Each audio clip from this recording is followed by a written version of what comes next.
Adding fuel to the battle for Kerala, Mani C. Kappan's NCP will formally join the United Democratic Front in Kottayam amidst Ramesh Chennithala's Aishwarya Kerala Yatra. Here is an exclusive conversation with him. Whether or not the NCP Kerala as such going to UDF, or it is a faction led by you which is going to UDF, what is the final word that you're getting from the national leadership? National leadership is with LDF because there is a third front which is coming up because of this farmers rally and other things.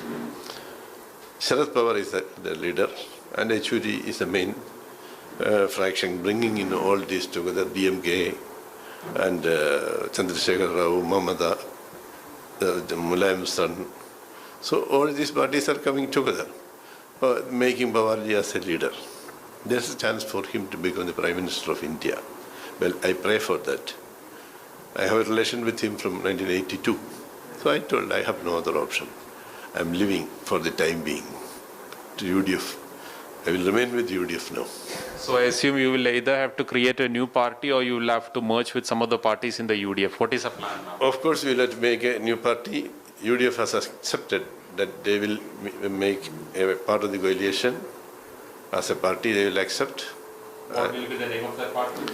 That we have not decided. We leaders will sit together today and decide. So, Rebel NCP MLA claiming that he will form a new party. Gopi Krishna Amritan is joining us from Thiruvananthapuram. Gopi, if you could walk up viewers with the lay of the land ahead of the Kerala Assembly elections in the light of these developments that we're bringing to the fore to our viewers. Well, Soti, this is a politically significant day for the whole state of Kerala because we have three political heavyweights who are coming onto the ground and making some tremors felt on the ground. We have Prime Minister Narendra Modi who is coming to technically lead the campaign, if we can say, because we are just months away from the state elections. And he is going to be inaugurating a lot of projects, some under the BPCL, which is worth 6,000 crores. And we have some projects by the Sagarika, which is a cruise project. And also there is a RoRo service, which is effectively trying to make the transportation of goods transport much easier between the islands of Cochin and Wellington. Now, these are the projects Prime Minister is going to inaugurate later in the day. And there is also a 30-minute reserve in his schedule. It's short reserve for which he is coming over here. And in that time, he is also expected to meet the state leaders. Now, that is one point. Now, we have, on the other hand, the LDF, which is led by Chief Minister Pinarayi Vijayan and CPIM.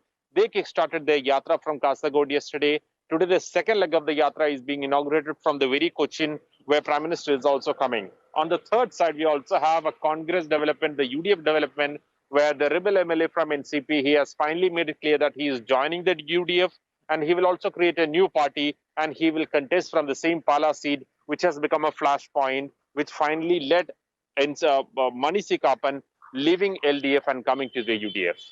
All right. Thanks, Gopi, for getting us those details. We're going to keep coming back to you for more on this because the Prime Minister is also going to be headed to Kerala now. So Gopi will continue getting us those updates. Hi everyone, Preeti Chaudhary here. Hope you like this video. For latest news and analysis, like and subscribe to the India Today YouTube channel. And don't forget to press the bell icon to stay updated. Thank you for watching.